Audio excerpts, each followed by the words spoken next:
Assalamualaikum warahmatullahi wabarakatuh dan selamat sore. Selamat sore teman-teman semua. Apa kabarnya di sore hari ini? Semoga teman-teman semua dalam keadaan sehat ya, dalam keadaan yang luar biasa, tidak berkurang satu apapun. Dan saya berharap teman-teman semua dalam sore hari ini, of course, bahagia ya, dan juga bisa untuk mau selalu untuk belajar. Karena apa, teman-teman semua ya, Zen People, di hari ini, di sore yang agak sedikit mendung di tempat saya nggak tahu di tempatnya teman-teman semua, tapi semoga tetap cerah ya, tentu saja ya, cerah dalam keadaan, cerah dalam hati kita, teman-teman ya, karena hari ini kita akan belajar kembali, kita akan coba untuk mengulik kembali. Ini adalah salah satu public event yang dimiliki oleh Kaizen Room ya. Jadi ada tiga public event yang sebenarnya saya yakin teman-teman semua di sini yang hadir di kelas kita di sore hari ini sudah tahu ya. Selain ada ngerti digital, kemudian kita juga ada Kaizen Talk, dan yang sedang kita laksanakan sekarang adalah Diginomic ya. Nah, untuk kelas kita pada sore hari ini, teman-teman, Diginomic by Kaizen Room dan juga Pena Enterprise, topik atau tema yang akan coba kita bahas pada hari ini adalah mengenal proses research and development ya, atau proses R&D. Jadi gimana caranya, terkhusus buat teman-teman UMKM atau teman-teman entrepreneur atau teman-teman pemilik usaha, bagaimana caranya untuk bisa menghasilkan produk unggulan sesuai dengan kebutuhan pasar atau sesuai dengan kebutuhan user. Nah, sebelum kita ngomong lebih lanjut, teman-teman izinkan saya untuk memperkenalkan diri terlebih dahulu karena tadi udah banyak ngobrolnya tapi sepertinya belum memperkenalkan diri ke teman-teman semua. Salam kenal teman-teman. Teman-teman bisa memanggil saya Zul. Saya akan berlaku ya. Saya akan berperan sebagai moderator untuk kelas kita di sore hari ini dan tentu saja akan menemani dan membantu teman-teman semua jika ada pertanyaan yang akan disampaikan ke kakak mentor atau kakak trainer kita di sore hari ini. Nah, teman-teman semua, sebelum saya izin untuk kita langsung panggil mentornya ke teman-teman ya. Saya mau tanya dulu nih ke teman-teman. Di sini teman-teman udah kenal ya Kaizen Room itu apa ya? Bener ya teman-teman ya? Boleh dong saya dikasih reaction atau thumbs up atau apapun itu, kalau ada yang mau open microphone juga boleh, boleh banget. Kaizen Room udah kenal ya semua teman-teman ya. Pak Erik, Kak Putri, ya. Kenal semua ya? Oke, siap, siap, siap. Nah, saya izin untuk sedikit membagikan informasi sedikit tentang Kaizen Room aja nih, teman-teman. Jadi, untuk menyamakan persepsi aja ya. Jadi, Kaizen Room itu sendiri adalah Human Resource Consultant, yang mana kita berfokus pada perbaikan kualitas dari sumber daya manusia yang ada di masing-masing organisasi, dan organisasi-organisasi yang em, coba kita untuk bantu dalam hal ini adalah kita akan fokus ke tiga organisasi, mulai dari government agency ya atau pemerintahan, kemudian kita juga bantu di segi korporasi ataupun NGO, dan juga di education sector. Nah, dari berbagai macam kegiatan-kegiatan yang sudah kita lakukan, ini adalah salah satu bentuk yang coba untuk kita bagikan ke teman-teman, yang mana dalam hari ini ya itu adalah kelas kita sebut sebagai Diginomic, yang mana memang kita peruntukkan untuk teman-teman selaku pelaku usaha, pemilik bisnis UMKM ataupun juga pemilik usaha yang lainnya, entrepreneur, yang memang untuk gimana caranya bisa selalu dalam proses belajarnya, dalam proses untuk meraih untungnya, dan mungkin insya Allah kita sama-sama cuan dalam hal ini ya Bapak Ibu ya teman-teman ya. Dan untuk tema kita hari ini adalah bagaimana untuk mengenal proses research and development dalam menghasilkan produk unggulan sesuai dengan kebutuhan pasar. Nah, berkaitan dengan kebutuhan pasar, saya yakin teman-teman semua dalam hal ini perlu untuk tahu dulu yang dibutuhkan oleh pasar dari produknya kita itu beneran apakah kita sudah menyelesaikan solusi dari apa yang dibutuhkan oleh pasar. Dalam hal ini pasar yang kita sebut sebagai user atau pengguna gitu ya. Nah, problem yang akan coba diselesaikan oleh teman-teman melalui usahanya, problem yang akan coba diselesaikan oleh teman-teman melalui usahanya, dalam hal ini itu juga perlu untuk disesuaikan dengan kebutuhan pasar tersebut. Kita akan coba discuss lebih dalam berkaitan dengan itu semua, teman-teman. Tapi saya izin untuk putar satu video dulu sebelum saya panggil narasumber kita atau trainer kita pada sore hari ini ya, teman-teman ya. Saya izin untuk putar dulu videonya, teman-teman ya.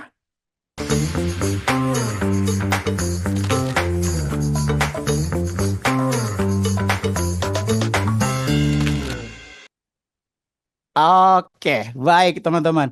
Oh, untuk di Genomic di sesi kita hari ini untuk mengenai perkenalan tentang proses research and development ini, saya izin untuk langsung mengundang saja ke layar kita yang tercinta, trainer kita atau narasumber kita pada sore hari ini, Kak Rizky Ayu Febriana. Halo Kak Rizky, Halo Kak Zul, suara saya terdengar jelas? suaranya terdengar dengan jelas Kak Rizky. Gimana kabarnya hari ini Kak? Alhamdulillah baik nih. Kak Zul gimana kabarnya? Alhamdulillah baik, baik, baik. Nah, sebelum kita ngomong, sebelum saya serahkan nih layarnya kepada Kak Rizky, aku punya satu pertanyaan berkaitan dengan tema atau topik kita pada hari ini, Kak. Boleh nggak? Boleh, boleh, boleh. Nah, Gimana? topik atau tema kita hari ini kan kita ngomongin tentang produk unggulan yang sesuai dengan kebutuhan pasar. Nah, nanti yang akan didiskus yang berkaitan dengan kebutuhan pasar itu apa-apa aja sih yang akan dibahas tuh, Kak Rizky? Boleh dong, spill dikit aja dulu. Oke, Spill the Tea ya ini judulnya. Baik. Em, Sebenarnya skala garis besar ya, R&D atau Research and Development itu khususnya untuk dalam bidang usaha ya, bidang bisnis itu ada 5 sebenarnya. Pertama itu mengidentifikasi kebutuhan dan penelitian awal atau ya market research gitulah ya. Kemudian perencanaan dan desain konsepnya. Jadi ketika lihat pasar, oke aku mau konsepnya kayak gini gitu, menjawab dari masalah yang ada gitu kan. Terus lanjut ke pengembangan atau prototipenya atau uji coba biasanya ya, lempar sampel ke pasar bisa gitu. Nah kalau udah ada lempar sampel ke pasar, biasanya lanjut ke pengujian dan evaluasi gitu. Nah, di pengajuan evaluasi ini biasanya nanti ada 2 jawaban nih ya kan dari tim R&D itu bakal lanjut ke peluncuran atau akhirnya hold on gitu. Nah, karena tuh R&D itu kan luas banget ya Kak Azul ya, bahkan di corporate aja atau di pabrik makanan dan pabrik apapun itu produk itu R&D itu ada divisinya sendiri karena emang mereka akan terus melakukan penelitian terus-terusan biar produknya ini akan tetap bisa di pasaran karena kan ada yang bilang bahwa produk itu bisa jadi akan tergeser atau tergusur gitu lah nggak selamanya akan terus ada di pasaran nah gitu makanya ya kita sedikit aja kulik karena kalau kita bahas semua ini sebenarnya 1 semester ya Kak Zul ya tapi kita kulik aja sedikit gitu dan mungkin kalau teman-teman yang udah pernah ikut kelas di Kaizen atau kelas lainnya mungkin pernah dengar BMC atau Business Model Canvas nah itu sebenarnya juga awal mula ataupun istilahnya simpelnya dari R&D ya karena di situ kan nanti kita runtutin tuh apa-apa aja yang disiapkan untuk memulai dalam produk yang bagus seperti itu. Jadi nanti mungkin akan sedikit dibahas itu juga tapi eh, ya nanti sedikit lah ya. Tapi mungkin kalau yang udah ikut kelas saya mungkin nggak akan jauh beda slide-nya karena ya saya ambil dari situ juga beberapa gitu. Mungkin Kak Zul. Oke, baik. Itu baru spill detik dikit-dikitnya ya, Kak Rizky ya. Nah, baik teman-teman. Mungkin di sini teman-teman yang ada pertanyaan di benaknya ketika membuka sebuah usaha sendiri, kemudian Hmm. usahanya berjalan dan bingung kok nggak ada yang beli ya produk saya, mungkin gitu ya. Nah, sekarang boleh ditanyakan ke dirinya nih, teman-teman ya. Apakah benar produk yang dibuat atau produk yang dijual itu teman-teman itu dibutuhkan nggak sih oleh pasarnya atau ada user yang mau beli nggak sih produknya? Nah, oke teman-teman, nggak perlu panjang lebar dengan sayanya, kita langsung aja bahas ini di kelas kita di sesi kita di sore hari ini. Saya persilahkan dengan hormat Kak Rizky Ayu untuk memulai sesinya. Saya persilahkan. Baik, terima kasih Kak Zul. Saya izin buka dulu teman-teman. Oke, baik. Saya langsung slideshow biar kelihatan materinya. Oke, sebelumnya Assalamualaikum warahmatullahi wabarakatuh. Shalom, Om Swastiastu, Namo Buddhaya, Salam Kebajikan. Selamat sore semuanya, salam sehat. Sebelumnya saya ingin mungkin minta maaf dan mengklarifikasi gitu ya teman-teman yang udah join di Genomic, apalagi lihat flyernya. Sebenarnya hari ini yang mengisi kelasnya harusnya Kak Rizky Kak. Ya kan, tapi sayangnya Kak Rizka ada agensi lain yang tidak bisa ditinggalkan pada hari ini juga, jadi sayangnya tidak bisa melanjutkan kegiatannya dan ya akhirnya saya gantikan. Jadi mohon maaf kalau teman-teman ada yang sudah mengharapkan mau ketemu Kak Rizky Kak, tapi ternyata yang muncul Rizky gitu ya. Beda tipis sih namanya ya Kak Zul ya, cuman orangnya beda. Tapi it's okay ya guys. Semoga di kesempatan lainnya nanti Kak Rizky Kak bisa segera bergabung dan menggantikan kelasnya yang ternyata nggak jadi hari ini. Tapi ya saya usahakan gitu ya, apa yang nanti saya sampaikan bisa menjawab dari penasarannya dan juga kegelisahan teman-teman tentang apa sih itu proses R&D gitu ya dalam menghasilkan produk unggulan sesuai kebutuhan pasar. Oke. Di sini udah ada 17.000 peserta yang hadir ya, luar biasa. Terima kasih teman-teman di sore hari yang hujan. Kalau di tempat saya nggak tahu ya teman-teman semuanya gimana. Boleh nanti di spill di chat roomnya gitu ya, keadaan di sana gimana gitu. Oke, waktu kita nggak banyak gitu ya, jadi saya persingkat aja materinya hari ini. Em, izin memperkenalkan diri dulu. Nama saya Rizky Febriana. Bisa panggil Rizky. Saat ini saya menjabat menjadi Chief Learning Officer di Kaizen Room. Kaizen Room tadi sudah dijelaskan oleh Kak Zul juga, salah satu perusahaan yang bergerak di bidang human consulting yang ada di Jakarta. Kemudian saya juga business coach di Rumah Siap Kerja. Kemudian juga dulunya sempat bekerja di program Google Indonesia, kalau teman-teman tahu ya, Gapura Digital dan juga Women Will. Kemudian sempat menjadi dosen praktisi di kampus Merdeka, tapi untuk semester ini saya nggak ambil. Kemudian instructor juga mentor di Bangkit Academy dari Google Indonesia. Kalau teman-teman tahu produknya Google ya. Karena beberapa kegiatan saya memang berhubungan dengan pelatihan biasanya gitu. Oke, nggak usah lama-lama ya guys, kita langsung lanjut aja. Oke. Nah, sebelum kita mulai mungkin saya mau games dulu, bukan games sih, ini semacam apa ya? Kita pemanasan dulu lah ya, karena saya mau games biar teman-teman ini ya, biar oke ini udah ada yang jawab nih ya. Citra Raya mendung Kak, baik. Oh ini ada yang cerah, mendung juga di Jaksel. Kemudian Manado masih hujan abu. Ya ampun ini Kak Jendri, hati-hati ya Kak, stay safe gitu ya di Manado. Semoga cepat pulih ya gunung ruangnya dan semuanya selamat di sana ya, nggak ada yang kekurangan apapun gitu ya. Di Madiun kota mendung juga. Oke. Wonosobo cerah, baik. Oke, terima kasih teman-teman semuanya. Oke, nah ini boleh banget kalau teman-teman mau open mic juga boleh, mau jawab di chat juga boleh gitu ya. Kita akan main tebak-tebakan brand ya, karena kan kita berhubungan sama produk ya. Jadi kita mau main tentang brand, oke? Siap ya teman-teman. Mau belanja pakai si orange. Ingatnya apa nih teman-teman? Kalau mau belanja pakainya orange. Apa?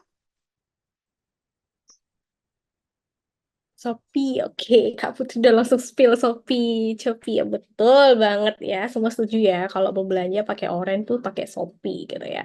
Oke, kita lanjut. Kalau belanja tapi pakai si hijau itu apa coba teman-teman? Biasanya ini e-commerce-nya ya, oke tuh. Pak Erik langsung tahu Tokped karena emang ada yang bilang gitu ya, nggak tahu nih penelitiannya udah di publish atau belum, tapi katanya tuh kalau Tokped itu identik dengan cowok gitu ya, laki-laki, bapak-bapak tuh kalau belanja dikit-dikit Tokped aja gitu. Tapi kalau cewek kenapa Shopee ya? Ada yang tahu nggak kenapa ya kecenderungan itu ada gitu ya? Saya pengen banget nih tahu um, research aslinya gitu ya kalau boleh. Shopee lebih feminim. Oh ya? Dari apa Kak? Feminimnya apa? Banyak ini ya, banyak diskon sesuai produknya. Baik. Oke, betul-betul. Shopee banyak ulasan tentang fashion. Kalau Tokped biasanya banyak ulasan tentang equipment gitu ya, peralatan perkakas gitu biasanya. Oke, ada sih. Oke, kita lanjut. Apapun makanannya, minumnya, apa nih? Teh botol, ya teh botol sosro, betul. Oke, kita lanjut. Seleraku, apa nih?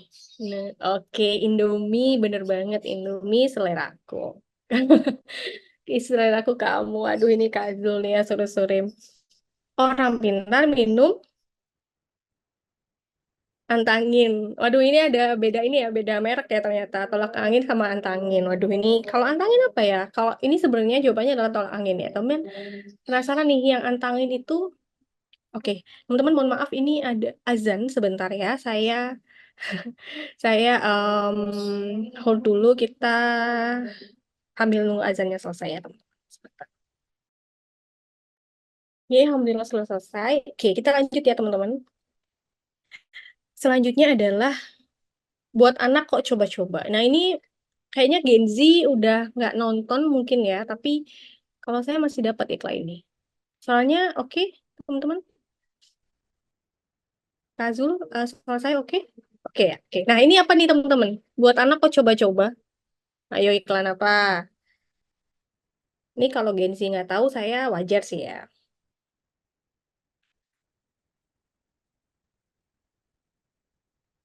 Betul, ini Jawa Caplang kayaknya mungkin seumuran saya nih ya. Benar minyak kayu putih caplang. Oke, lanjut. Cintai ususmu. Jawabannya, oke, Yakut bener. Ini kalau saya nggak pakai nada nyanyi itu nggak bisa, teman-teman. Jadi kalau cintai ususmu itu nggak bisa. Harus cintai ususmu, minum Yakult tiap hari. Bener, harus dilanjutkan ya. Oke, teman-teman, thank you untuk tanggapannya. Kita lanjut lagi ya. Ada satu lagi ternyata saya lupa. Gede sih, tapi rela bagi-bagi. Apa coba? Ada yang tahu? Iklan apa ini? Oke. Beng Beng, aduh kurang tepat nih Pak. Oke, betul ya. Jawabannya adalah Silver Queen Chunky Bar. Fanta, kok Fanta? Oke. Ini Silver Queen yang Chunky Bar itu loh teman-teman. Jadi gede, gede sih, tapi rela bagi-bagi iklannya terus dia potek-potekan gitu. Oke. Terima kasih teman-teman semuanya. Intermezzonya cukup sekian ya. Saya lanjutkan ke materinya. Oke, nah ini mungkin teman-teman yang udah pernah ikut kelas saya tahu nih, saya selalu pakai iklan ini gitu ya. Jadi kita cari tahu dulu sebenarnya. Tadi kan saya sempat spill ya gitu. Ketika kita em, menentukan produk yang pas di pasaran gitu ya, salah satu langkahnya setelah kita research pasar adalah kita membuat konsep gitu atau menentukan desain dan konsep yang pas gitu. Nah, coba teman-teman kasih ini ya pemikirannya di chat box. Apa sih bedanya yang produk sebelah kiri dan sebelah kanan ya? Yang kiri itu kan kalau kiri saya itu kan itu es kepal Milo ya. Yang kanan adalah kopi kenangan. Sebenarnya apa sih yang membedakan dari ini gitu? Ada yang mau kasih? Produknya beda, cair dan tidak baik. Yang kiri es kepal dan yang kanan apa nih? Kopi kenangan betul. Kanan lebih profesional, baik. Ada yang lain? Ini identifikasinya lebih ini ya guys, lebih lebih rinci gitu. Nggak hanya bentuk sama ukuran, jenis gitu ya, tapi lebih ke dalam sisi bisnisnya gitu ya. Sebenarnya apa sih bedanya gitu? Oke, keunggulan di Kopi Kenangan, konsep Grab and Go. Salah satu keunggulan Kopi Kenangan adalah konsep Grab and Go yang mereka tawarkan. Konsumen dapat dengan mudah memesan dan mengambil minuman kopi favorit mereka tanpa harus menunggu lama. Oke, good. Oke ya, dari sini teman-teman udah kebayang lah ya bahwa sebenarnya ada satu hal yang paling terlihat gitu ya, yang paling terlihat dari dua produk ini adalah yang kalian telah terkonsep gitu ya. Mereka kalau ditanya sebenarnya ngapain sih ngeluarin kopi kenangan, kenapa harus pakai nama kenangan gitu ya. Sedangkan yang kiri es kepal Milo. Selain mungkin definisi dari kepalnya gitu ya, bentuknya kan kayak kepalan gitu ya, terus kita pakai Milo dan segala macam gitu. Tapi dari sini kan kita tahu ya, sampai sekarang pun mana sih produk yang masih ada, yaitu kopi kenangan. Karena memang konsepnya dipikirkan secara matang gitu ya. Nanti saya bahas juga ya di belakang penjelasan rincinya kenapa kopi kenangan ini punya konsep yang unggul gitu. Nah, belajar dari sini, belajar di es kepal Milo yang sekarang mungkin masih ada satu dua gitu ya, tapi sudah tidak seviral kemarin saat pandemi gitu ya, bahwa kita tahu ada aja sih bisnis yang nggak berhasil gitu ya. Bisnis gagal itu hal yang mungkin wajar bagi pebisnis gitu ya. Kita mungkin bisa tanya lah ya pada orang-orang yang memang sudah malah melintang dunia bisnis gitu ya. Ketika ditanya, emang ini bisnis pertama kamu? Langsung berhasil kah gitu? Ada beberapa orang yang jawab, enggak kok ini bisnis yang kesekian gitu ya. Aku udah nyoba bisnis yang A, B, C, entah dari mulai ikut temen, niru produknya temen, ikut-ikutan jualan temen, dan lain sebagainya, tapi ternyata gagal gitu. Ternyata ini bisnisnya kebetulan awalnya gini nih, atau yang awalnya kayak gini gitu ya. Jadi dari sini, eh, dan yang menariknya gitu kan, bahwa ada yang bilang juga, kadang kita merencanakan kegagalan dulu sebelum kita memulai bisnis yang berhasil. Ada yang bilang gitu juga. Tapi ada yang bilang juga dari beberapa kegagalan itu gitu ya. Sebenarnya ada satu yang mengatakan kita keberhasilan gitu. Tapi butuh proses yang lama dan lain sebagainya. Makanya di awal ini saya kasih semangat dulu teman-teman ya. Kalau teman-teman di sana gitu ya, ketika membangun bisnis ada kegagalan dalam prosesnya, it's okay teman-teman. Karena mungkin belum waktunya. Atau mungkin kita harus karena kita belum pernah sukses gitu ya, seperti kata yang di slide ini, jangan takut gagal gitu ya. Nggak apa-apa nyoba satu dua kali, nggak apa-apa kok produknya ditolak satu dua kali, tapi yang penting kita nggak berhenti gitu.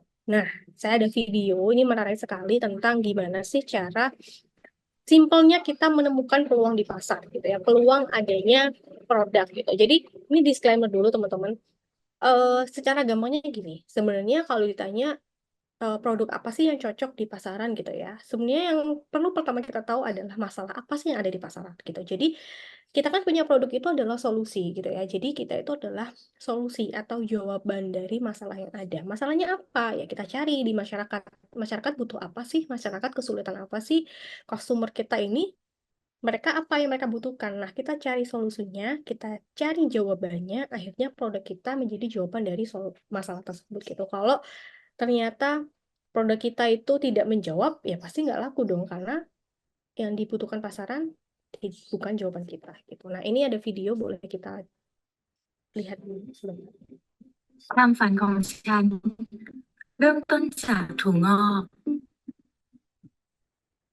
มืออะไรอยู่ทำไมถั่วงอกร้านนั้นขายดีจังเลยอ่ะแม่คนในร้านมีอยู่ร้านเดียวนี่งั้นเรามาปลูกถั่วงอกขายกันดีไหมเอา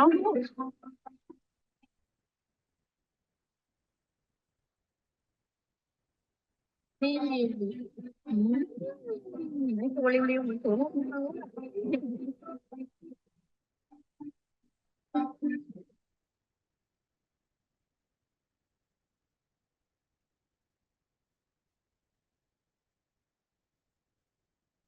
ไม่เป็นไรลองปลูกใหม่ดูการปลูกถั่วงอก แม่จบแค่ป .4 มีความรู้แค่พออ่านออกเขียนได้ แต่แม่ชอบที่จะแก้ปัญหา จะได้ผลลัพธ์ ก็ลองดู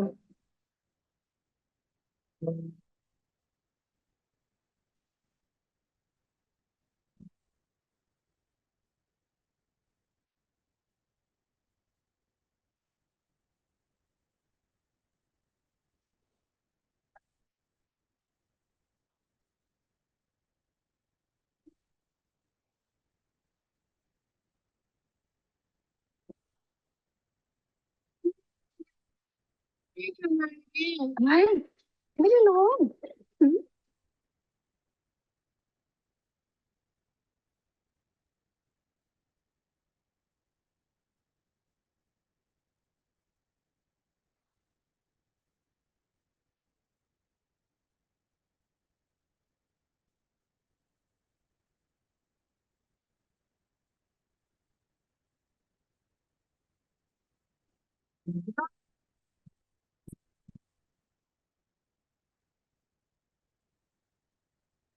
เอาแล้ว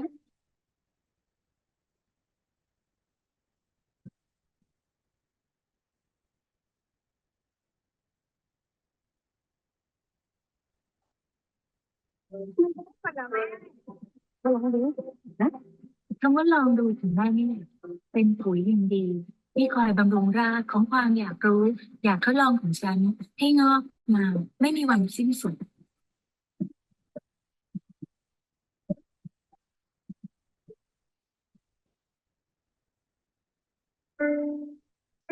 จะลองมาปลูกอย่างอื่นดูไหมระวังดู ดรนิติพัฒน์ Oke, teman-teman gimana? Nah, tadi mencoba, makanya jangan pernah takut gagal. Kayak ini kan dia ngelihat peluang bahwa kayaknya kita juga bisa deh jualan toge gitu ya, atau kecambah gitu ya. Nah, beberapa kali nyoba, gagal terus sampai hanya dia bisa menemukan formulanya. Nah, saya harap teman-teman juga seperti itu, bahwa peluang tuh banyak ya. Maksudnya, kayaknya ngelihat dia dagang es Milo kayaknya menarik gitu ya. Kita coba, tapi mungkin persiapan kita tidak seperti yang dia persiapkan gitu ya. Makanya kadang kita banyak berpikir juga gitu ya. Kayak sebenarnya usahanya apa ya yang cocok gitu. Ketika kita ngeliat orang lain yang jualan A, B, C, kadang kita terlalu banyak berpikir buat gimana caranya jadi dia juga gitu. Padahal kita belum atau ngelakuin itu gitu. Jadi kadang kita juga mikir bahwa sebenarnya bisa nggak ya saya kayak dia gitu. Sebenarnya apa sih rahasianya dia bisa jualan kayak gitu gitu. Tapi kita tuh nggak nyoba gitu. Kita nggak pernah tahu batas kita di mana. Nah, itu tadi yang saya bilang gitu ya. Rumus pertama ketika kita memutuskan untuk punya produk atau kita menciptakan bisnis adalah kita harus menjadi solusi dari masalah tersebut gitu. Cari dulu masalahnya apa, kebutuhan pasar itu apa. Berarti solusinya apa gitu. Misal nih, saya kasih contoh, kemarin, sorry, ada nih perumahan baru dibuat gitu ya, katakanlah di daerah PIK atau daerah manapun yang tiba-tiba ada perumahan baru di sana dibangun. Nah, apa sih biasanya masalah utama ataupun keperluan utama dari kalau ada perumahan baru gitu ya? Saya nggak sebut PIK deh, yang lain deh ya, mungkin di daerah Cikarang atau daerah manapun gitu. Berarti apa sih kebutuhan pertama yang dibutuhkan oleh perumahan yang baru gitu, di luar dari fasilitas perumahan kayak air mungkin udah ada ya, terus listrik udah ada, oke. Tapi yang lain apa? Oke, mereka butuh pusat perbelanjaan misalnya, atau mereka butuh toko yang memenuhi kebutuhan mereka sehari-hari, toko sayur ataupun toko kelontong. Oh, mungkin ya setidaknya mereka kayaknya butuh ini deh, service laundry. Oke, laundry mungkin paling enggak karena belum tentu mereka semua punya mesin cuci gitu. Jadi ketika ada eh, output yang harus kita lakukan, yang pertama kita checklist dulu tadi ya, yang saya bilang, oh oke kita list dulu deh kira-kira kebutuhan dari perumahan baru tuh apa aja. Oke, laundry, toko sayur gitu ya, dan lain sebagainya. Kemudian outcomes atau kita problem solusinya itu masuk gak kepada customer. Ketika kita udah nge-create satu usaha yang kayaknya possible nih buat kita jalankan gitu ya, tadi saya bilang, mungkin kita uji coba dulu deh, kita lihat deh pasarnya masuk deh ya. Kira-kira emang laundry butuh, tapi perumahan ini kira-kira butuh laundry yang seperti apa sih gitu. Laundry yang cepet aja yang penting murah, atau laundry yang eksklusif gitu. Mahal gak apa-apa, tapi baunya wangi atau bersih banget gitu ya. Baru ke impact gitu kan. Kita bangun personal brand yang bagus, konsep yang bagus gitu ya, supaya tadi produk ataupun saran solusi yang kita bangun itu sesuai dengan kebutuhan marketnya. Kayak gitu. Nah, tadi yang saya sudah spill dari awal gitu ya, secara garis besar, biar teman-teman ingat gitu ya, dari mulai identifikasi pasar atau kebutuhan pasar atau research pasar yang tadi saya bilang, kita mungkin cari tahu dulu masalah yang apa ada di sana, terus kita mikir gimana caranya kita kasih solusi dengan produk kita. Kemudian perencanaan dan desain konsep, tadi yang saya bilang di awal, contohnya dari es kepal Milo sama kopi kenangan gitu. Kenapa sih kopi kenangan jauh lebih stabil, dia tetap masih ada sekarang meskipun sekarang produk-produk kopi serupa tuh banyak ya, kayak Janji Jiwa, Lain Hati, Tuku, Fore, dan lain sebagainya. Tapi kenapa penggemar kopi kenangan itu tetap ada gitu? Ada sendiri kok yang tetap favoritnya tuh kopi kenangan gitu, karena dia punya konsep yang unik, konsep yang gak gampang ditiru orang lain. Meskipun kalau teman-teman lihat nih, kopi kenangan itu kan konsepnya melodrama ya. Jadi ketika kita kan kalau nggak salah variannya itu ada kopi kenangan mantan dan lain sebagainya gitu. Jadi pengennya itu ketika kita sedih, galau, keinget mantan habis putus, ingetnya tuh kopi kenangan. Meskipun kopi-kopi yang konsepnya melodrama tuh juga ada kayak Janji Hati, Lain Hati itu kan konsepnya juga melodrama ya karena ya tentang romance gitulah ya. Tapi kenapa kopi kenangan tetap ada tadi karena desain konsepnya dia itu matang gitu ya. Dia sudah mempersiapkan bahwa pokoknya kalau tentang yang ngomongin kenangan mantan galau itu ingetnya kopi kenangan. Brandingnya udah kuat banget gitu. Terus Kak, kita kan sebagai pengusaha kecil, gimana ya Kak? Kan kalau kopi kenangan dia emang dia punya power buat dia branding yang bagus gitu. Oke, yang ditiru adalah strateginya. Gimana caranya produk kita juga bisa kok punya konsep yang memang bisa jadi solusi ke pasaran tadi gitu ya, ke customer kita. Perencanaan yang pas gitu. Nah, nanti perencanaannya gimana? Kita belajar PMC. Oke. Kemudian pengembangan prototipe atau uji coba. Nah, pengembangan dan uji coba ini ibaratnya kita lempar lempar sampel ke pasar tadi yang saya bilang gitu ya, bahwa ada kalanya gitu ya, ketika kita nggak tahu nih sebenarnya produk kita enak nggak ya. Kalau kita nyicip sendiri, enak-enak aja. Karena menurut saya enak itu selera, ya kan? Nggak bisa diukur gitu ya. Selera orang kan beda-beda, kecuali misal nih pedes atau enggak itu juga sekarang selera sih ya. Ada orang yang sebenarnya cabai 5 tuh udah kepedesan, tapi dia juga udah cabai 20 nggak pedes. Tapi hal-hal yang nggak bisa diukur seperti enak atau enggak itu perlu uji coba gitu ya, perlu kita minta saran orang lain. Biasanya ada yang lempar sampel, ini aku kasih sampel dulu ya, dicoba ya, tolong ya dikasih tahu kurangnya apa. Atau biasanya kalau produknya bukan makanan atau produknya masih istilahnya kayak jasa atau laundry itu biasanya juga kita pakai sampel G-foam gitu. Nah, tapi kalau brand-brand besar biasanya dia langsung lempar ke pasar.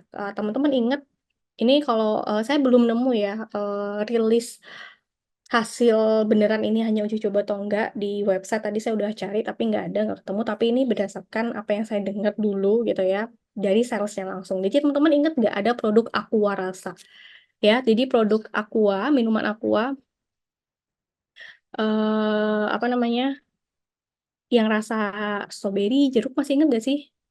Ada yang pada masanya itu beli nggak ya? Kalau saya waktu itu, waktu masih sekolah kalau nggak salah, orang tua saya itu punya toko ya, toko retail gitu dan menjual aqua itu. Nah, eh, pernah ada ya, tapi kan sekarang udah nggak ada ya. Nah, ternyata menurut salesnya itu tuh dulu produk prototype atau uji coba sebenarnya. Cuman memang karena aqua itu brand besar, jadi dia ada budget khusus untuk promosinya langsung pakai produknya dijual ke pasar. Jadi pas waktu itu pas datang di toko itu, salesnya bilang memang ya Bu ini produk baru gitu, nggak apa-apa Bu, ini dibuat sampel dulu aja, nanti kita lihat lakunya berapa dan sebagainya. Di awal mungkin laku gitu ya, karena waktu itu ada kan produk pesaingnya Maison, nah itu kan itu juga produk warna putih tapi berperisa gitu ya. Konsepnya hampir sama, tapi si Aqua ini pengen lihat dia kan brandingnya adalah air mineral ya. Apa-apa, Bu mau beli Aqua, itu kan brandingnya maksudnya air mineral meskipun yang dikasih bukan Aqua gitu ya. Nah, Aqua tuh dulu sempat pengen nyoba hal itu, hal baru gitu ya. Tapi ternyata tidak berlangsung lama dan produknya ditarik dari pasaran gitu ya. Dan ternyata uji cobanya tidak berhasil. Heeh, gitu. Nah, ini kalau teman-teman ada yang nemu beritanya secara resmi ya tentang itu produknya gimana, boleh di-share nanti. Nah, setelah itu kita akan masuk ke pengujian atau evaluasi. Nah, kalau si Aqua ini mungkin di evaluasinya ternyata produknya bukan gagal ya, tapi tidak tepat sasaran atau tidak sesuai dengan kebutuhan pasar. Mungkin saat itu kebutuhan pasarnya adalah orang-orang emang pengen aja minuman manis tapi tidak untuk Aqua sih gitu ya. Jadi akhirnya eh, hasil akhirnya tuh ada dua kemungkinan, yaitu diluncurkan produknya, peluncuran ataupun tidak diluncurkan. Nah, pada saat itu mungkin si Aqua ini tidak lanjut untuk diluncurkan produknya secara massal gitu ya, ditarik kembali. Nah, kalau produknya teman-teman, kalau misal berhasil dalam uji coba dan evaluasi dan ternyata oke ya bisa dipasarkan gitu. Oke.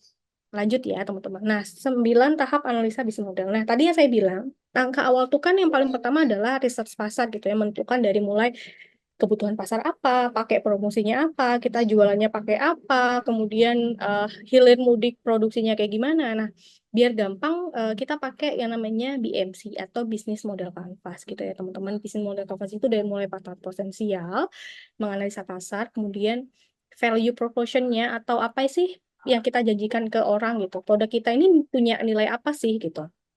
Kemudian cara promosinya, saluran distribusinya, pemasukan adalah modalnya dari mana, karena mau nggak mau gitu ya. Biasanya permasalahan utama dari UMKM gitu ya atau pengusaha itu biasanya dia tidak memikirkan bahwa ketika dia omsetnya tidak mencapai target, maksudnya keuntungannya itu tidak bisa balik modal untuk beli produk, untuk produksi selanjutnya, dia nggak mikirin pemasukannya dari mana gitu. Jadi kayak bukan uang dingin gitu. Biasanya ada istilah kayak gitu juga. Tapi nanti kita bahas gitu ya. Oke. Dari mulai customer segmentation itu isinya adalah target konsumen bisnis kamu. Nah, teman-teman dari sini boleh di-capture dulu atau boleh dicatat dulu. Jadi ini nanti pas kita bahas sambil diisi ya borangnya, sambil diisi ini-ininya. Jadi teman-teman pas nanti selesai kelas udah siap nih. Oh, ternyata Kak, customer segmen aku tuh kayak gini nih gitu kan. Terus value proposition aku kayak gini ya. Yang ada masalah di masyarakat ini, kemudian solusi yang aku tawarkan ini. Jadi kayaknya udah match nih Kak, atau ternyata masih ada yang bolong nih, apa ya Kak, ternyata eh, customerku tuh butuhnya barang yang cepat tapi kayaknya produkku masih kurang cepat deh kayak gitu misalnya ya, media sarana ininya atau channelnya, promosi dan lain sebagainya. Oke, udah dicatat, kita lanjut dulu. Yang pertama adalah pasar potensial ataupun segmentasi pasarnya. Gimana sih kita ngelihat orang-orang ini lagi butuh apa sih kira-kira gitu ya. Nah, untuk melihat itu, biasanya paling gampang kita pakai segmentasi pelanggan ya. Kita identifikasi, semakin detail semakin bagus. Nah, ini per customer beda ya. Jadi, ini teman-teman misal di sini kan usahanya macam-macam nih. Ada yang jasa, ada yang makanan, ada yang fashion. Nah, customer segmennya ini pasti beda gitu ya. Dilihat aja dulu. Oke, Kak, aku kan segampang ini deh. Kak, aku kan usahanya laundry. Laundry itu kan lokasi banget ya, maksudnya lokasi banget. Laundry itu kan mengandalkan lokasi banget. Gak ada nih ceritanya kalau aku tinggal di Depok, tapi aku laundrynya di Banten gitu. Mungkin sih, mungkin kalau iseng gitu ya, tapi kayaknya nggak mungkin kan. Makanya yang usahanya lokasi ini identifikasinya dari mulai customer-ku tinggal di mana sih gitu ya, dipetakan dari mulai situ. Dia sukanya apa sih? Dia pekerja atau anak kuliahan, sukanya apa gitu ya. Demografinya itu dari mulai umur, jenis kelamin dan segala macam.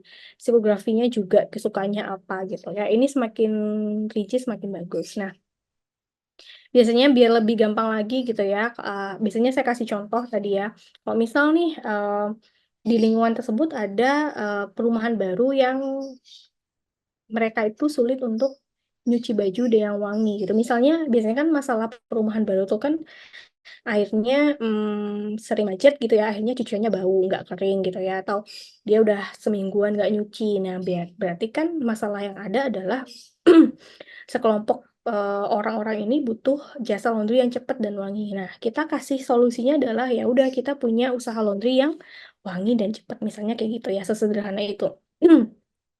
Nah, biar lebih rinci lagi gitu ya, karena itu kan contoh sederhana nih, pas emang ada aja gitu ya, pas emang ada aja masalahnya gitu ya, orang laundry butuh laundry. Nah, kalau teman-teman mau mengidentifikasi segmen pasarnya sendiri, biasanya saya pakai ini gitu ya.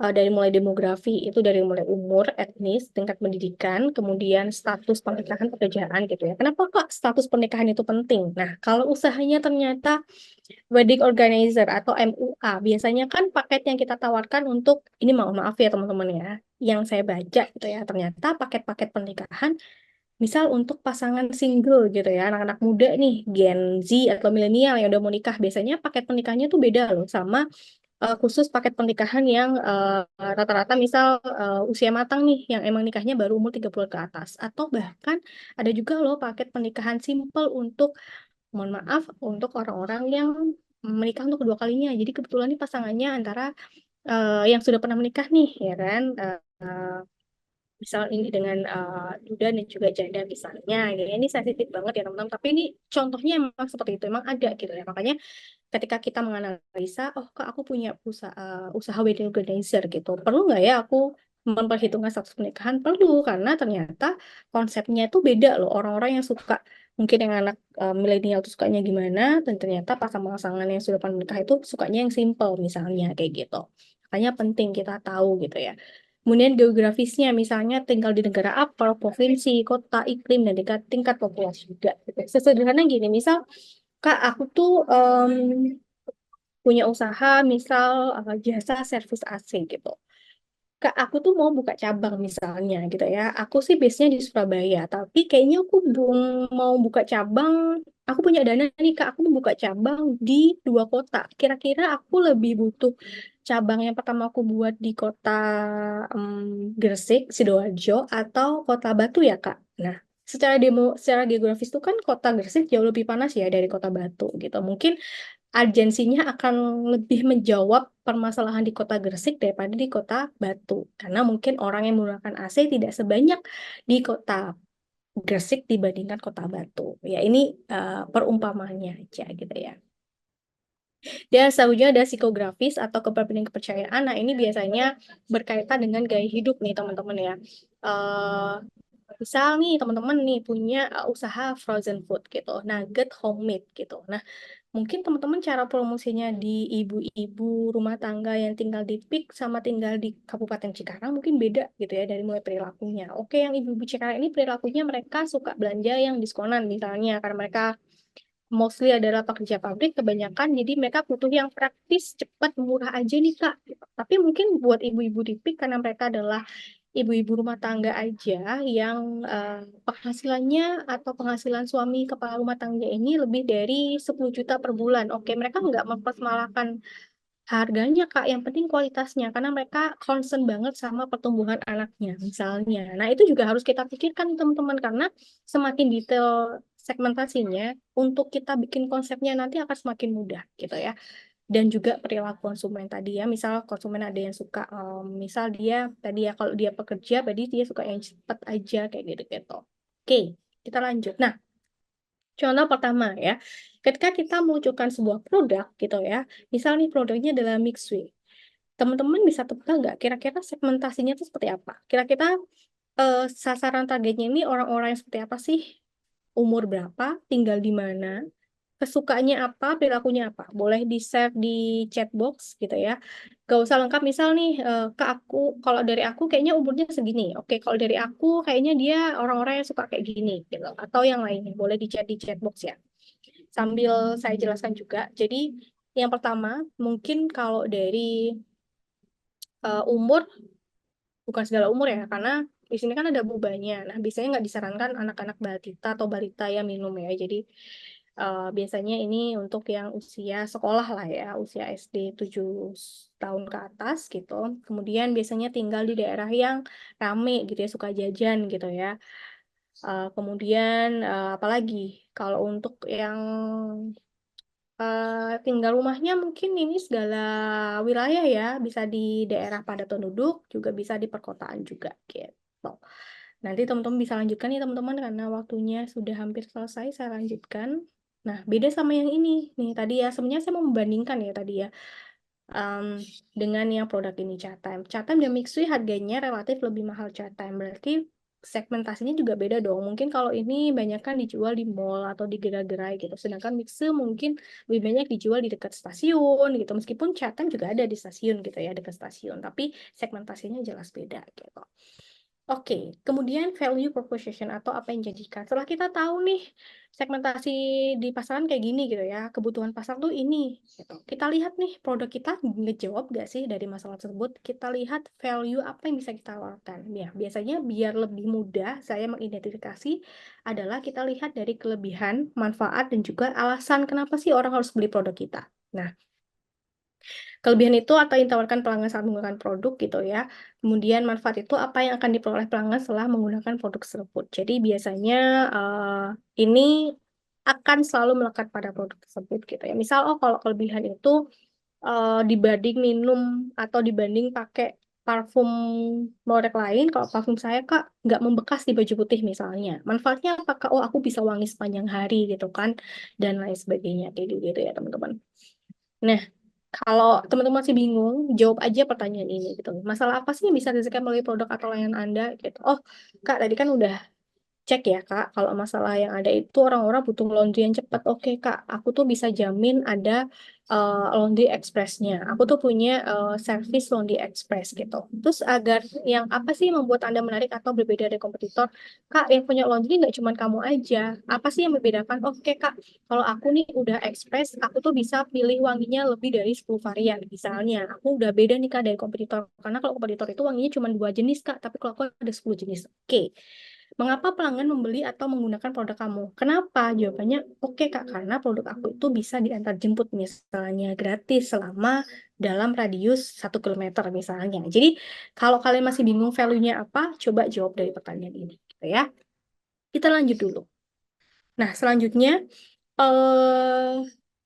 biar lebih gampang juga gitu ya, kan produk itu kan macam-macam ya teman-teman, ada jasa, ada barang. Nah, kita cek aja kuantitatif sama kualitatifnya. Kalau kuantitatif itu kan efisiensi produk dan layanan berkaitan dengan harga biasanya.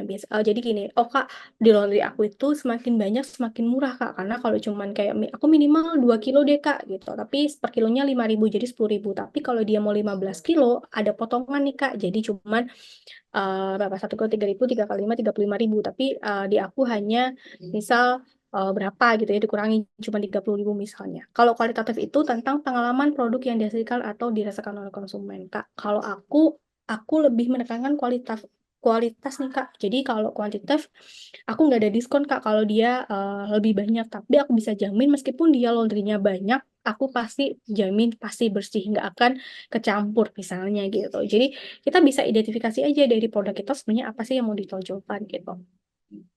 Ya ini contohnya tadi dari permasalahan yang awal gitu ya, laundry.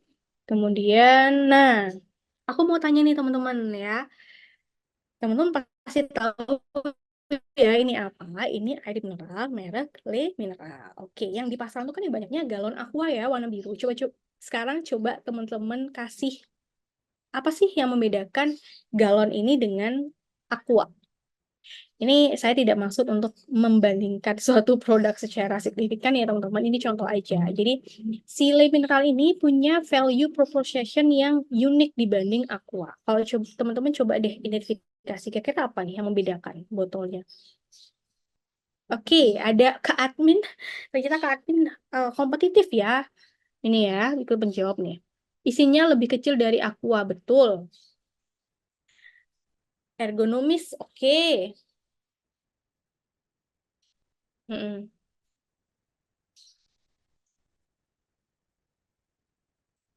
Oke, dari rasa ya, rasanya beda, oke.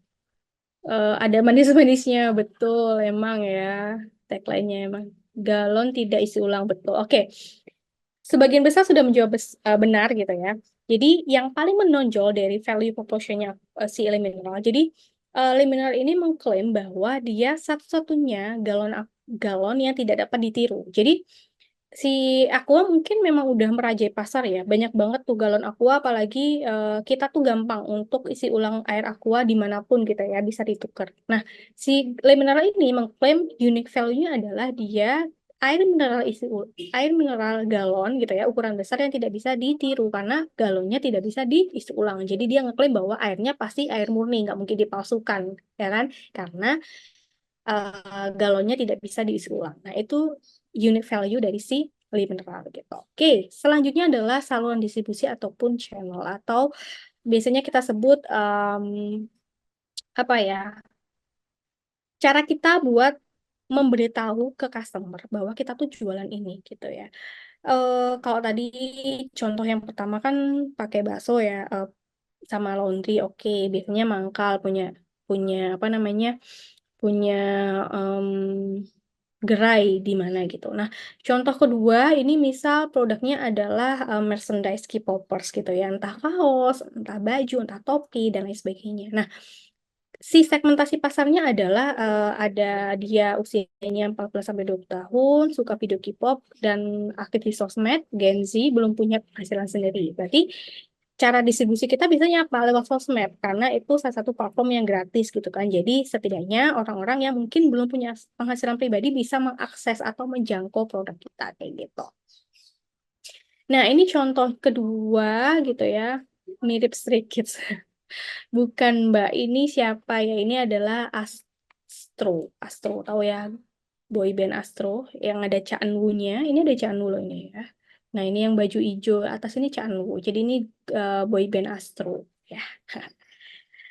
Nah, selanjutnya, nah ini contoh teman-teman. Kalau misal kita punya produk frozen food gitu ya, macam-macam nih frozen foodnya. Nah, target market kita adalah ibu rumah tangga, usianya 35 sampai 49, tinggal di wilayah Cikarang, punya anak usia sekolah dasar, hobinya arisan, dan dia punya bintang kesukaan dangdut akademi. Kira-kira saluran distribusi yang tepat itu apa?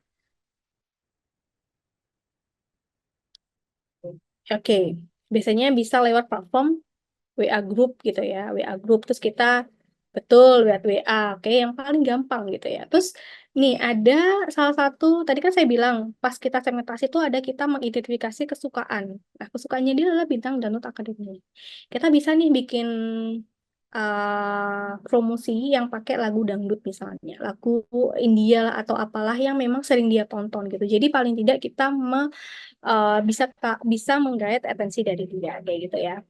Oke, saya lanjut lagi ya. Kemudian promosinya. Nah, kalau udah tahu salurannya apa, sana. Oke, ini apa sih namanya tuh ya?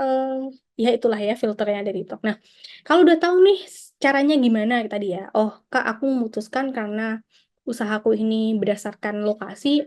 Selain lewat promosi di sosial media, aku mau lewat aku kasih brosur ke aku ngider ke semua perumahan yang deket laundry aku misalnya. Nah, kalau udah tahu cara jualannya gimana, kita cara promosinya. Karena kalau kita cuman ada di sosmed, bikin Instagramnya, tapi kalau kita nggak promosi, ya kan, gimana caranya gitu ya. Misal kayak bikin iklan, bikin konten, bikin video gitu ya. Nah, kita bahas dari promosi dulu. Oke, nah dari promosi ini gitu ya, nah ini ya ada yang aktif iklan di sosmed, bikin selebaran atau flyer dan lain sebagainya. Nah ini adalah salah satu contoh promosi yang cukup kreatif menurut saya, bisa teman-teman lihat. Cara dapetin promosi dan marketing gratis. Saya spill ya. Di sepanjang jalan ini ada banyak banget yang jual ice cream karena ini tempat nongkrongnya anak-anak muda. Tapi yang satu ini rame banget ngantri tadi sampai panjang banget. Ternyata rahasianya adalah di promosi gratis. Gimana caranya dapat promosi gratis? Yaitu dengan cara meningkatkan customer experience. Nah, seperti ini. Dia bakar marshmallow-nya pakai tangan Iron Man. Padahal kalau dilihat ini cuma torch biasa, cuma di depannya ditambahin mainan tangan Iron Man. Itu pun cuma seperempatnya doang.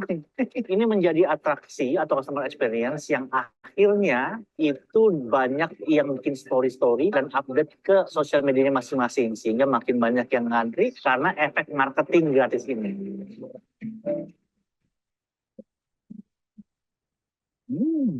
Kamu udah belum bikin customer experience yang unik sehingga orang mau story secara cuma-cuma? Follow for more. Oke, customer experience, salah satu media promosi yang sekarang banyak digunakan gitu ya. Mungkin Kak udah nggak mempan nih kalau aku cuma pakai iklan atau aku pasang promosi setiap hari gratis ongkir dan lain sebagainya gitu ya. Salah satunya adalah customer experience.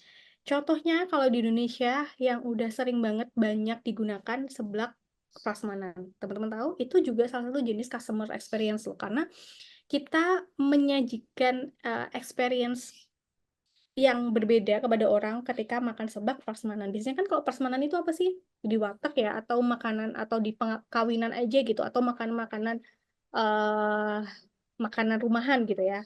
Kan kayaknya masih jarang pada waktu itu ya kalau seblak itu prasmanan. Meskipun ujung-ujungnya kita malah tekor ya karena ternyata seblak prasmanan itu lebih mahal. Nah, seblak prasmanan itu juga mengandung konsep customer experience, meskipun tujuannya tidak hanya untuk dipromosikan lewat video tadi. Kalau tadi kan dia divideokan terus viral jadi orang pengen menyaksikan gitu ya, tapi kalau customer experience di seblak prasmanan mereka menggait experience, mereka bisa milih gitu kan. Sama kayak orang kenapa sih suka banget belanja di Indomaret sama Alfa gitu ya dibanding toko kelontong yang tinggal minta ke abangnya, bang minta beras ini, karena ada customer experience.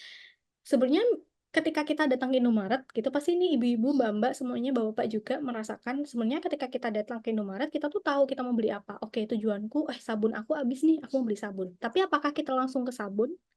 Enggak kan?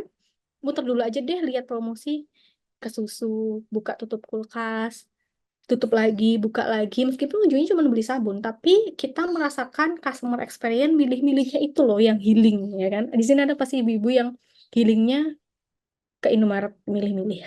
Sama saya juga kadang kayak gitu. Oke ya guys, di sini paham ya, salah satu bentuk promosi itu bisa dilakukan dengan customer experience. Cara dapetin promosi. Oke. Nah, saya mau tanya dulu nih teman-teman yang suka pesen GoFood. Kenapa sih pesen GoFood? Kan bisa masak, kan bisa beli langsung, kan bisa turun ke depan beli. Tapi kenapa pakai GoFood? Ada yang mau jawab yang hobi makan GoFood misalnya? Kenapa sih pesen GoFood? Ini kayak pertanyaan tim Grab. Oke, mohon maaf ya Mbak Mela. Ya udah, saya simple. Oke, banyak promo. Oke, ada diskon. Oke, bener. Kalau saya pribadi, kenapa sih pakai GoFood? Nggak punya cash, mohon maaf. Gitu ya. Jadi kadang males ke ATM-nya, lebih panas-panasan, mending udahlah pakai GoFood aja. Oke, karena banyak promo dan diskon akhir tahun, betul. Jadi kita harus menemukan alasan apa sih produk kita tuh harus digunakan gitu kan. Ada promosi apa yang bisa kita gunakan ke customer gitu. Kayak tadi sederhana pakai diskon, user experience, customer experience, atau setidaknya misal tadi ada gratis ongkir, gratis antar jemput dan lain sebagainya. Oke. Ini tentang pemasukan. Jadi biasanya untuk melihat produk kita ini bakal oke atau enggak, kita juga harus memikirkan pemasukan kita dari mana, modal kita dari mana gitu ya. Dan biasanya kita identifikasi juga akan dari mana aja penghasilan yang kita dapatkan gitu ya. Jadi misal nih Kak, aku kan jualannya laundry ya Kak ya. Nah, selain aku menyediakan jasa cuci, setrika, dan lain sebagainya, aku juga jual parfumnya. Karena ada itu customer aku yang suka banget sama parfum aku, tapi tidak dijual di pasaran. Jadi akhirnya aku ecer nih Kak parfumnya, aku jual ke customer, katanya buat dia semprot-semprot aja bajunya. Misal kayak gitu ya. Atau yang misal teman-teman usahanya jual apa ya, boleh kasih contoh mungkin ya, sekalian saya buat contoh nanti ya. Oke, nah ini contohnya kalau dari saya. Ini sebenarnya contoh dari diri saya sendiri karena kebetulan orang tua saya ini punya warung pecel gitu ya di rumah. Nah, selain jualan pecel gitu ya, ternyata ada hal-hal lain yang bisa dijual di sana. Apa contohnya? Boleh teman-teman kasih tahu selain Oke, Pak Erik ini susu jahe merah gitu ya. Oke, mungkin paket jahenya aja gitu ya, atau paket seduh yang bisa diseduh sendiri di rumah dan lain sebagainya. Tempe mendoan, oke, boleh. Atau apalagi teman-teman yang bisa dijual selain nasi pecel di warung nasi pecel. Teh hangat, oke. Yang lain kerupuknya, oke. Le mineral, sate usus, oke. Baik. Gorengan, oke. Baik, teman-teman. Tapi pernah nggak kepikiran bahwa di depan nasi pecel pasti dijual terpisah peyeknya aja. Jadi kalau bakar nasi pecel itu kan pakai peyek ya. Tapi ada juga customer tuh yang, aduh enak banget nih rempeyeknya, boleh nggak ya beli rempeyeknya aja gitu. Akhirnya kita menyediakan rempeyek yang bisa dibawa pulang. Jadi dijual dalam kemasan gitu loh. Misal, oh harganya 10 ribuan atau 5 ribuan gitu. Atau ada yang suka, aduh Bu ini enak banget sambal pecelnya. Ada nggak ya sambal pecelnya bisa saya pulang? Akhirnya kita sediakan kemasan pack yang belum diseduh gitu ya, belum diseduh dengan air, jadi sambelnya aja dijual terpisah. Nah, itu salah satu cara pemasukan lain dari usaha kita gitu ya. Jadi teman-teman dari sekarang misalkan aku punya produk seblak, oke seblak itu yang utama, tapi coba kasih pilihan lain pemasukan yang bisa teman-teman dapatkan dari usahanya teman-teman. Oke, nah kalau ini coba nih teman-teman tebak. Ini kan counter HP ya kan, tapi pemasukan lain dari selain beli pulsa apa coba teman-teman? Ada yang tahu nggak?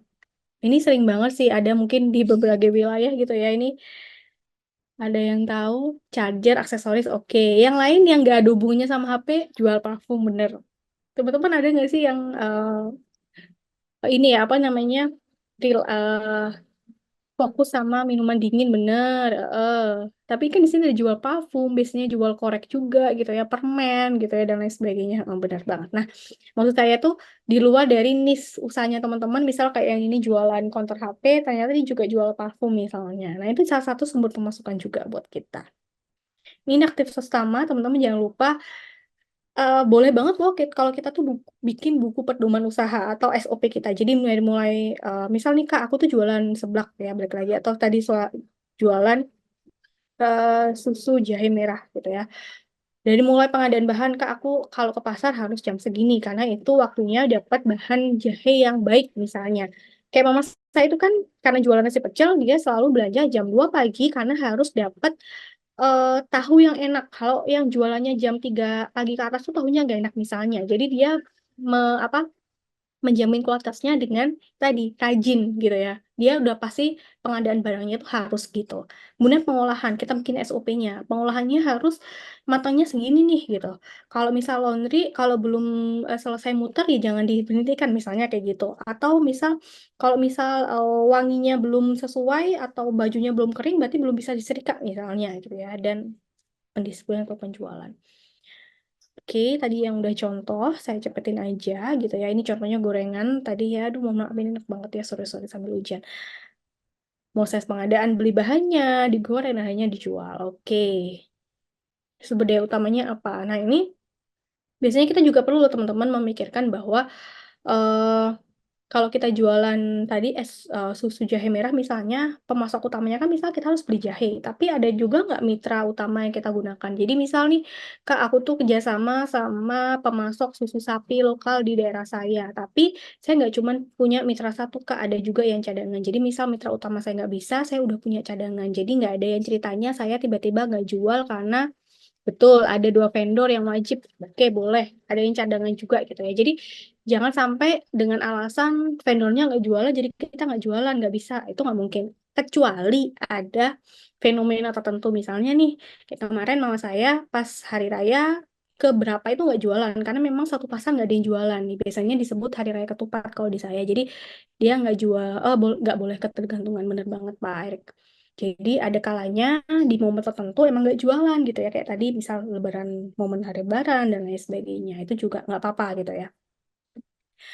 Oke, yang tidak bisa ketukan kita perlu bantuan siapa? Tadi vendor atau mitra kita gitu. Oke, selanjutnya pengeluaran ini ya biasanya teman-teman ya kita butuh modal untuk belanja gitu ya, untuk pengadaan barang, untuk membayar gaji karyawan misalnya, sewa tempat, cepat dan lain sebagainya. Nah, ini kalau udah jadinya kayak gini teman-teman, customer segmentasinya kayak apa, customer relationship-nya kayak apa. Nah, sebenarnya intinya dari saya jelasin BMC di awal ini adalah ketika kita melakukan R&D untuk produk yang unggulan, perencanaan itu kan penting ya. Nah, makanya gimana cara bikin perencanaan yang bagus? Ya ini caranya adalah mengadakan atau membuat BMC gitu, biar matang. Jadi kalau di tengah jalan tiba-tiba nggak tahu, oh iya ya ini barangnya udah jadi tapi promosinya kemana ya, pakai apa ya, aduh pakai IG aja deh. Nah ternyata harusnya produk kita tuh dipasarkan pakai Facebook loh, karena ternyata target market kita tuh banyak kan pakai Facebook. Nah, kalau dari awal kita udah bikin customer segmentasi yang pas gitu ya, kita tahu bahwa oh customer kita ini ternyata banyak kan pakai Facebook. Jadi nanti ketika barangnya udah launching, kita mau promosi, kita udah tahu oh ternyata harus pakai Facebook nih karena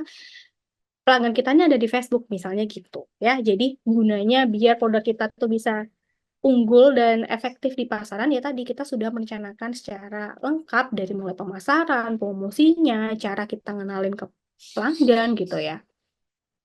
Nah, kayak gini ya. Jadi eh kadang kan kita egois ya sebagai pengusaha itu kan, aduh ngapain ngikutin maunya customer, misal dia pengen yang murah aja tapi kan produk saya eksklusif misalnya gitu. Ada kalanya kita merasa bahwa ngapain sih kita ngikutin maunya customer terus, kan saya pengennya punya produk yang seperti ini gitu ya. Balik lagi teman-teman, sebenarnya saat produk kita sudah siap gitu ya di pasaran, pasti akan ada customernya masing-masing. Jadi kalau misal ada yang suka komen ya, misal ih kemahalan, ih terlalu gede, ih nggak enak atau apa, ya udah berarti memang dia bukan customer kita gitu ya, dia bukan target market kita. Jadi em, secara mudahnya aja gitu ya, tadi yang saya bilang, yang penting produk kita itu adalah solusi dari kegelisahan customer kita. Apa sih yang mereka butuhkan? Kita hadir sebagai solusi yang mereka butuhkan tadi. Jadi ketika mereka ada kendala, mereka ada kesulitan, ya kita hadir sebagai jawaban dari kendala mereka. Kayak gitu ya teman-teman.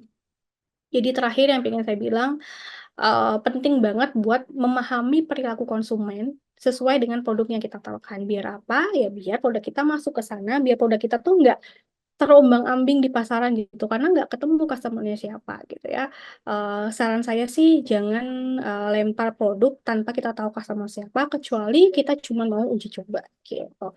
Oke teman-teman, mungkin itu dari saya. Mohon maaf ya Kak Zul, saya lebih dari waktu, seharusnya saya sisakan 10 menit untuk tanya jawab, tapi semoga saya bisa membantu teman-teman. Kalau masih ada yang bingung nanti boleh ditanyakan. Eh, Materinya akan saya share juga kok ke teman-teman. Terima kasih teman-teman semuanya. Saya kembalikan ke Kak Zul. Baik, terima kasih banyak Kak Rizky. Nah, gimana teman-teman semua? Berkaitan dengan topik atau tema kita hari ini, tadi Kak Rizky udah ngasih banyak sharing ya, sharing banyak hal berkaitan dengan riset dan juga development dari apa yang sudah diketahui oleh Kak Rizky. Dan mungkin buat teman-teman semua, dari apa yang sudah disampaikan bisa untuk segera diimplementasikan tentu saja ya, gimana caranya agar usaha yang sedang dirintis sekarang atau usaha yang sedang dijalankan sekarang agar bisa lebih to the moon lah ya istilahnya ya, bisa jauh lebih mendapatkan customer yang mungkin bisa lebih memberikan benefit-benefit khusus buat teman-teman semuanya. Nah, ini berhubung karena waktu yang sedikit mepet teman-teman ya, dan ada siapa? Kak Maulana ya, bener ya, Kak Maulana juga yang lagi resen, kita boleh mungkin buat teman-teman yang lagi ada pertanyaan, boleh kita kasih satu pertanyaan aja ya. Mungkin saya persilakan Kak Maulana atau Kak Kiane duluan, boleh. Silakan Kak Maulana.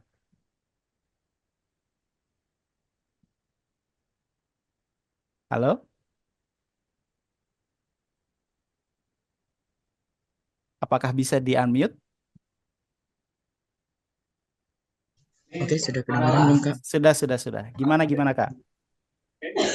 Oke, materi ini bagi saya cukup bagus ya. Mungkin saya memiliki dua pertanyaan yang ingin saya tanyakan. Yang pertama, apa peran penelitian dan pengembangan R&D sebagai sumber inovasi dalam suatu perusahaan? Dan yang kedua, manfaat apa yang diperoleh oleh suatu perusahaan dengan adanya research and development? Terima kasih. Oke, baik. Jadi peran R&D di dalam perusahaan dan juga benefit mungkin secara eksplisit ya, eksplisit dan implisit untuk perusahaannya sendiri. Mungkin saya persilahkan ke Kak Rizky untuk menjawab pertanyaan dari Kak Maulana. Eh, mohon maaf tadi kayaknya sinyalnya. Jadi apakah yang pertama boleh diulang? Peran utama dari R&D, Research and Mm, Development untuk perusahaan itu seperti apa dan mungkin apa mm. benefit yang akan didapatkan oleh perusahaan jika sudah mengimplementasikan proses R&D Oke. tadi. Yang pertama ya kamu, nah perannya yang paling penting adalah biar kita nggak salah dalam launching produk. Biasanya gini, sebagai mitigasi ya, rencana mitigasi resiko lah dari produk yang kita luncurkan, makanya kita research and development dulu. Nggak mungkin kan ujuk-ujuk gitu ya, bahasa Jawanya, bahasa Indonesianya apa ya, ujuk-ujuk, bikin produk ini deh gitu. Kan misal nih,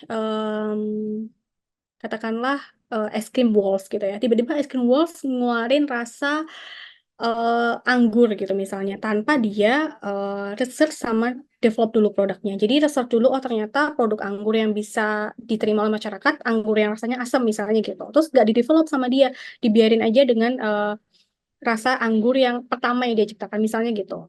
Nah, ketika dia mengedevelop, oh ternyata kita rasa manisin dikit deh karena orang Indonesia tuh sukanya lebih manis misalnya gitu. Nah, itu adalah cara mitigasi resiko yang baik biar produknya tuh nggak gagal di pasaran. Sebenarnya itu aja sih. Paling penting tuh itu sih karena ya itu tadi. Karena nantinya kan produknya akan diuji coba gitu. Jadi meminimalisir kegagalan produknya. Makanya harus di research sama development dulu itu. Kemudian yang kedua, apa? Kazul, mohon maaf. Benefit ke perusahaannya setelah melakukan R&D tadi, benefit Oke, utamanya mungkin benefitnya apa? seperti Ya tadi apa? ya, mengurangi kerugian kalau produknya gagal di pasaran. Paling tidak, gitu ya, paling tidak kerugiannya tidak sebesar misal ternyata produknya itu nggak diterima di pasaran, ya, nggak terima di masyarakat. Bayangkan misal ternyata ketika di research dulu, ternyata Kak kayaknya ini produknya nggak terlalu disukai pasaran, berarti kita produksinya 100 piece aja deh gitu. Oke, ternyata emang nggak disukai, tapi karena cuma 100 piece yang diproduksi, kita nggak rugi-rugi banget nih daripada kita nggak research dulu gitu ya, kita nggak lempar dulu ke pasaran, ternyata nggak disukai, terus kita langsung produksi 1000, ternyata nggak ada yang suka gitu, rugi dong kita 1000 produk yang udah kita produksi kayak gitu. Kak Maulana, gimana? Bisa dipahami? Oke, baik. Oke, Lanjut ke Zul. baik. Terima kasih Kak Rizky dan juga terima kasih juga Kak Maulana atas pertanyaannya. Nah, mungkin ini terakhir kali ya, berhubung karena keterbatasan waktu, mungkin saya persilakan Kak Jendri. Silahkan di-unmute. Assalamualaikum warahmatullahi wabarakatuh. Apa kabar Bung Zul dan Kak Rizky? Sehat-sehat. Alhamdulillah, senang sekali bisa ketemu di Zoom kelas Pension Talk sore hari ini. Minal aidin juga sebelumnya. Saya pas lihat soal materi ini, saya langsung daftar karena memang sekarang lagi merintis usaha baru di Kota Manado. Ini usahanya simple banget, sabun cuci piring. Dan tentu melibatkan research and development.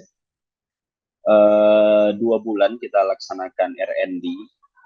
Sebenarnya ini produk yang simple, semua orang pakai di seluruh dunia karena kita pasti nyuci piring, mau anak kos ataupun bisnis. Terus setelah kita lihat, kita coba cari langsung produk pembanding pesaing kita di pasar, baik yang nasional maupun yang lokal. Poin-poin itu sih sebenarnya yang kemudian akhirnya membuat kita memproduksi produk kita yang sekarang ini. Namun yang paling menarik, setelah kita lempar ke pasar, ternyata memang tanggapan pasar beragam, karena produk sabun cuci piring itu banyak jenisnya, banyak tipenya. Akhirnya mereka lebih suka tipe yang sama seperti yang mereka pakai. Penetrasinya cukup gampang karena ini produk yang mudah dikenal, tapi memang research and development di sini ternyata bukan hanya di segi kami sebagai produsen, tapi juga ke konsumen itu sendiri. Saya 1 minggu turun langsung ke market, ketemu langsung dengan konsumen, baik itu ibu rumah tangga maupun pelaku UMKM yang menggunakan sabun cuci piring. semua insight itu akhirnya membuat kami meluncurkan produk baru 1 minggu yang lalu, dan produk ini surprise-nya diterima oleh pasar dan mereka langsung menganggap setara dengan produk yang selama ini mereka gunakan. Saya rasa ini menjadi penting untuk setiap pengusaha. Kalau dulu kita hanya niat, mimpi, dan lain-lain, tapi begitu kita masuk action, dari 0 to 1, itu R&D ini mengambil peran penting. Jadi saya selalu bilang ke teman-teman, akhirnya setelah saya lewati pengalaman ini, kalau lu nggak riset bisnis lu, jangan mulai. Dulu begitu, kalau lu nggak riset, jangan sekali berani mulai. Riset dulu. Lu keluar uang 10 juta misalnya untuk riset, itu jauh lebih baik daripada lu udah keluar uang 100 juta tapi ternyata produk lu nggak dapat diterima oleh pasar. Seperti itu sih. Terima kasih. Assalamualaikum warahmatullahi wabarakatuh. Terima Waalaikumsalam kasih Kak warahmatullahi Jenny, wabarakatuh. Waalaikumsalam. Wah, bener banget nih. Kak Jenny ternyata turun tangan langsung ya. Tadi saya juga menambahkan bener banget. Yang mahal dari sebuah research itu adalah data. Data itu nggak gampang didapatnya.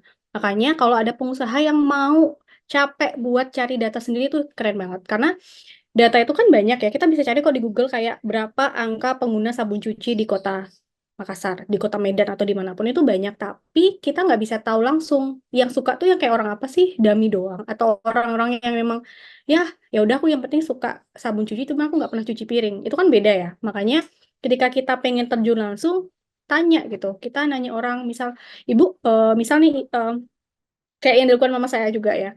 Ketika dia setiap hari bikin bumbu pecel, udah pasti sambil tutup mata udah tahu bumbunya. Tapi kadang-kala mama saya juga random aja nanya, Bu, pecelnya kepedesan nggak gitu. Oh, kira-kira ternyata pengaruh nggak ya kalau tadi saya tambah cabenya setengah on kayak gitu-gitu. Nah, itu kan data ya yang kita peroleh nggak cuma-cuma dan itu mahal harganya. Bener banget, Kak Jendri, data itu penting. Jadi teman-teman kalau mau dapat hasil research yang baik, gunain data real ya. Cari tahu sendiri orang itu sukanya apa, maunya kayak gimana. Kalau perlu kita datang sendiri ke sana. Betul. Terima kasih Kak Jendri sharingnya. Terima kasih banget. Oke, Silakan Kak baik. Zul. Terima kasih banyak Kak Rizky dan juga Kak Jenry ya. Jadi sedikit sharing juga dari pengalaman Kak Jenry juga tadi berkaitan dengan proses riset and development dari yang sudah dilakukan dari usahanya, dan itu juga bisa tentu saja semoga bisa untuk menambah cara kita semua untuk lebih lebih tahu cara jualannya seperti apa sih sesuai dengan lini bisnis yang sedang kita jalankan tentu saja.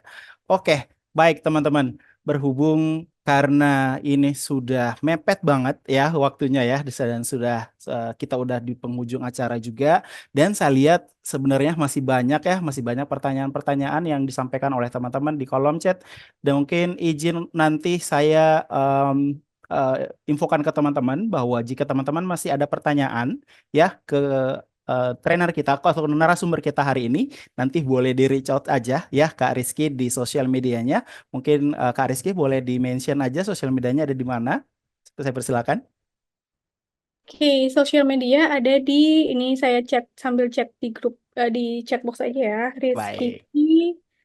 Febriana. Jadi teman-teman boleh nanti DM aja kalau misal pertanyaannya belum terjawab di sini. Ya, untuk modulnya nanti di-share Kak di email berbarengan dengan sertifikat kurang lebih 5 sampai 7 hari setelah kelas berlangsung. Jadi ditunggu aja di emailnya ya. Baik, of course teman-teman ya. Jadi semua pertanyaan teman-teman nanti akan coba kita bantu jawab, dan jangan lupa juga untuk join di grup komunitas kita ya.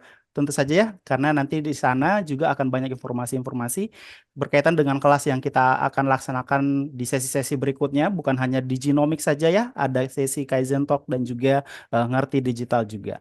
Dan teman-teman, tidak afdol rasanya kalau kita tidak mengabadikan kelas sesi kita di sore hari ini. Maka dari itu saya izin untuk mengundang teman-teman semua, silahkan off cam terlebih dahulu. Kita boleh sesi On dokumentasi cam mungkin Kak. on cam. Sorry, silakan karena banyak yang off cam jadinya. Silakan untuk on cam terlebih dahulu teman-teman ya. Silakan. Kita coba untuk mengabadikan sesi kelas kita di sore hari ini, dan of course teman-teman ini boleh banget untuk kita share di sosial medianya teman-teman ya. Silahkan tag kita di Instagram @kaizenroom. Silahkan tag juga narasumber kita pada sore hari ini, Kak Rizky Febriana, tadi juga sudah di-share ya Instagramnya. Kalau boleh saya juga boleh untuk di-tag juga, karena senang banget bisa di-tag oleh teman-teman. Instagram saya @nyull ya teman-teman ya. Oke, semuanya sudah diaktifkan kameranya? Sudah.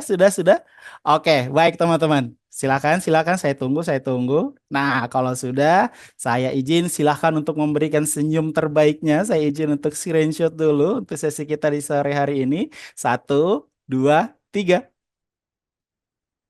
Oke, ada gaya-gaya tertentu? Satu kali lagi kayaknya, kalau cuma sekali kurang deh. Silakan, ada gaya ini sesi bebas untuk fotonya teman-teman. Silakan. Oke, 1, 2, 3. Oke, baik. Terima kasih banyak. Ditunggu teman-teman ya, ditunggu untuk sharing-sharingnya. Jangan lupa tag kita di Instagram kalau memang teman-teman mainnya di Instagram atau dimanapun itu, tag kita ya. Jangan lupa tag Kaizen Room juga, Kak Rizky, dan juga aku juga boleh ya. Terima kasih banyak untuk teman-teman semua. Terima kasih banyak untuk sesinya untuk kehadirannya ya selama mengikuti sesi kita di sore hari ini, dan kami dari Kaizen Room tentu saja izin untuk memohon maaf jika selama sesi hari ini ada beberapa yang kurang enak atau kurang menyenangkan di hati teman-teman semua. Kami mohon maaf karena memang semua hal sedang kita usahakan untuk selalu menjadi lebih baik, dan tentu saja teman-teman, saya senang sekali, saya mewakili Kaizen Room untuk sore hari ini. Saya Zulasari mewakili Kaizen Room, berterima kasih dengan sebesar-besarnya kepada teman-teman semua karena sudah aktif ya. Tadi banyak banget pertanyaan, banyak sekali diskusi yang sudah kita lakukan juga, dan nanti dari sini kita bisa ngobrol lebih panjang lagi berkaitan dengan bisnis atau usahanya teman-teman. Oke teman-teman, sampai bertemu di sesi-sesi Kaizen Room berikutnya, sesi-sesi Diginomic berikutnya, Kaizen Talk berikutnya, dan juga Ngerti Digital berikutnya, karena pasti masih banyak ilmu-ilmu yang bisa kita bagikan ke teman-teman ya. Sharing dari teman-teman juga itu of course bisa membantu untuk kita melakukan perbaikan-perbaikan tertentu.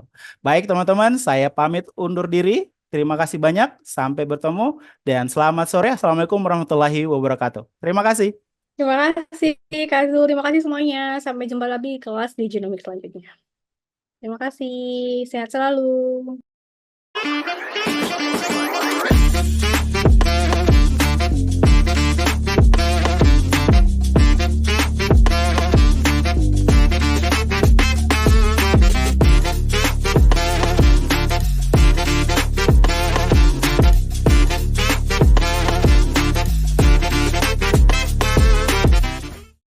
Setiap saat kita punya rasa takut yang berbeda.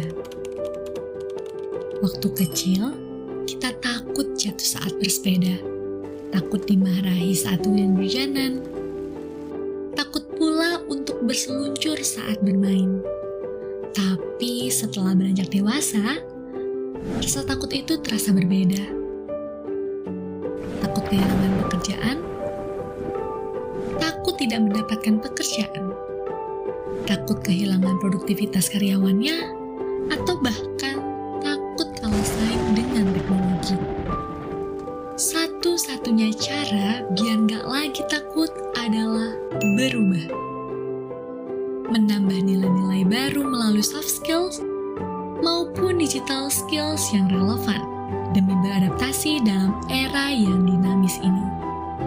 Kami dapat mendukung setiap perubahan baik yang dilakukan, memberantas rasa takut, selalu siap bertahan di segala kondisi dengan nilai baru yang dimiliki.